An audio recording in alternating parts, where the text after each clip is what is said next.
किसान पे इतना समय कहाँ से आ रहा है जो कि ये बॉर्डर पे खड़ा होके उपद्रव करेगा और क्या नाम 1-1 1.5 करोड़ की गाड़ी के ऊपर बैठ के चाय की चुस्की भरे अखबार पढ़ रहा है, तो 1.5 2 करोड़ की गाड़ी पे किसान बैठेगा ऐसे? इतने मॉडिफाई करे हुए ट्रैक्टर कहाँ से आ रहे हैं? मैंने तो आज तक गाँव में ऐसे नहीं देखे। इतनी ज़्यादा सुविधा देने के बाद भी अगर किसान संतुष्ट नहीं है ना सर, तो पंजाब का किसान कभी संतुष्ट नहीं होगा। MSP का 43% ले रहा है, यूरिया 90% यूज़ करता है और फिर ये कहता है कि हम देश की कृषि में 18% योगदान करते हैं। अरे तुम सुविधा भी तो 90% ले रहे हो।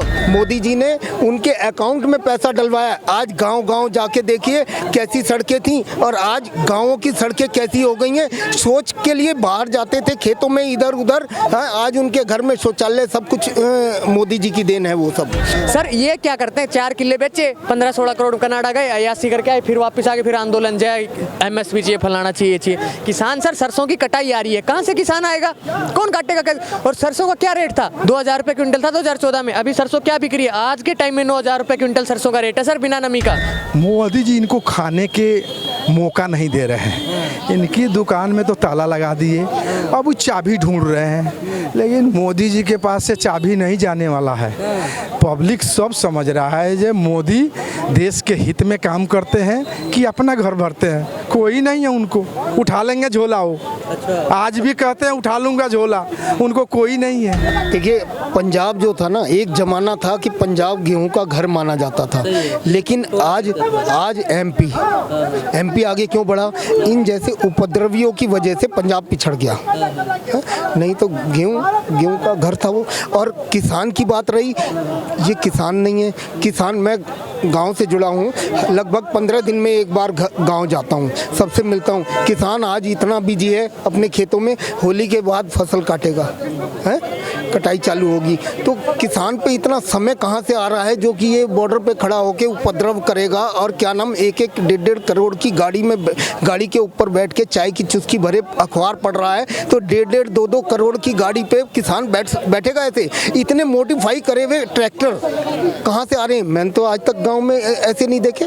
मैं मेरठ इधर गांव से ही जुड़ा हुआ हूँ, लेकिन ये कहीं से पीछे से इन्हें फंडिंग हो रही है और ये इनका बस एक वो है कि मोटिव की दिल्ली के अंदर किसी तरीके से आ जाए। अभी पीछे क्या हुआ था, है तो कितना उपद्रव मचाया था इन्होंने। ये उपद्रवी हैं, ना कि ये किसान हैं। राहुल गांधी तो समर्थन कर रहे हैं, आप कह रहे हो कि उपद्रवी हैं। ये राहुल गांधी का समर्थन, वो उनका अपना वो है कि भाई अपोजिशन में है, वो तो ऐसे लोगों का समर्थन शुरू से करते आए हैं। हाँ, तो वो सरकार बनेगी तो किसानों की सभी मांगों को मान लिया जाए। किसान, मैंने बताया ना, किसान खुश है मोदी जी से। गांव-गांव में घूमता हूँ, वहाँ जाके देखते हैं तो एक भी किसान मुझे ये दिखा दो जो मोदी जी की अवहेलना करता हो। कोई किसान नहीं करता। मोदी जी ने उनके अकाउंट में पैसा डलवाया। आज गांव-गांव जाके देखिए कैसी सड़कें थी और आज गांवों की सड़कें कैसी हो गई हैं। सोच के लिए बाहर जाते थे खेतों में इधर उधर, आज उनके घर में शौचालय, सब कुछ मोदी जी की देन है वो सब। आज खुशहाल है किसान।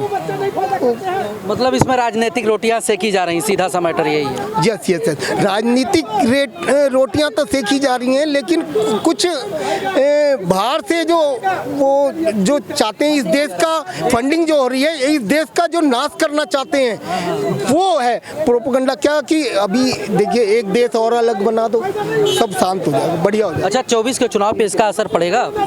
24 के लोकसभा चुनाव फर्क नहीं पड़ने वाला इन चीज़ों से।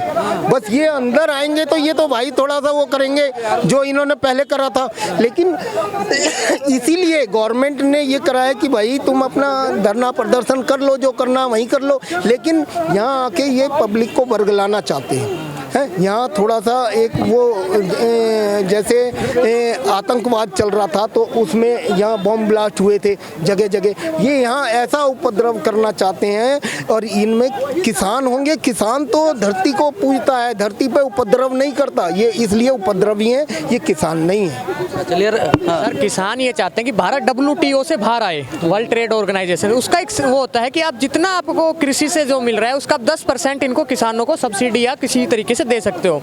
अब इसका सीधा से मैं आपको बताता हूँ कि 1980 से पहले आपने कभी नहीं सुना होगा पंजाब में कोई आंदोलन हुआ, पंजाब में कोई किसानों ने किया। ये सब आग लगाई हुई है, क्योंकि कांग्रेस के जो कुछ पुराने लीडर्स थे, मैं उनका नाम नहीं लूंगा, वो ये कहते थे कि अगर किसानों को पढ़ा लिखा दिया या किसानों को संपन्न कर दिया तो कांग्रेस की सरकार कभी नहीं बनेगी इस देश में। तो कांग्रेस ने अब पूरे देश में 3 ही जगह के किसान संपन्न है, पश्चिमी यूपी, हरियाणा और पंजाब। अब तीनों जगह के किसानों को इन्होंने लड़ा रखा है। अभी हाल में ही एग्रीकल्चर डिपार्टमेंट की एक रिपोर्ट आई है, पंजाब का फाजिल्का जो जिला था ना सर, वो पिछले आज़ादी के बाद से नहीं, बहुत पुराने टाइम से सबसे उपजाऊ गेहूं में जिला था। आज मध्य प्रदेश का कटनी उसको पछाड़ के नंबर 1 जिला बना है, जिसमें सबसे कम पेस्टिसाइड यूज होता है। मध्य प्रदेश का कटनी नंबर 1 डिस्ट्रिक्ट पे है, मध्य प्रदेश पूरा कृषि के मामले में नंबर 1 पे आया है। तो सर क्यों आया है? क्योंकि वहाँ के किसानों ने मेहनत की है। इतनी ज़्यादा सुविधा देने के बाद भी अगर किसान संतुष्ट नहीं है ना सर, तो पंजाब का किसान कभी संतुष्ट नहीं होगा। MSP का 43% ले रहा है, यूरिया 90% यूज़ करता है, और फिर ये कहता है कि हम देश की कृषि में 18% योगदान करते हैं। अरे तुम सुविधा भी तो 90% ले रहे हो। इतना कर्जा है सर पंजाब के किसान पे। क्यों वो कर्जा? इसलिए कि इन्होंने खेती में यूज़ किया है।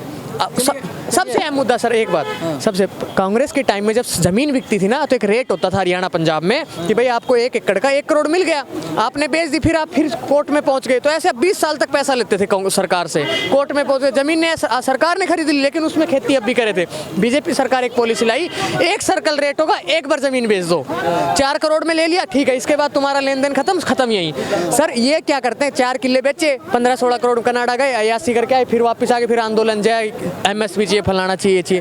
किसान सर, सरसों की कटाई आ रही है, कहाँ से किसान आएगा? कौन काटेगा? और सरसों का क्या रेट था? 2000 रुपये क्विंटल था 2014 में। अभी सरसों क्या बिक रही है? आज के टाइम में 9000 रुपये क्विंटल सरसों का रेट है सर, बिना नमी का। तो और क्या देगी किसान सरकार? किसानों को कभी संतुष्ट नहीं किया जाता। महात्मा गांधी ने भी कहा था, अगर सब चीज़ों की सब मांगे मान ली जाए तो राइट्स नहीं होते, वो ड्यूटीज हो जाती हैं, फिर वो खत्म हो जाता है, राइट्स होता ही नहीं है। तो सर वो बात है, इनकी हर मांग नहीं मानी जाएगी। राहुल गांधी ये भी कह रहे हैं कि लोकतंत्र खतरे में है, सत्ता पक्ष का तानाशाही चल रहा है।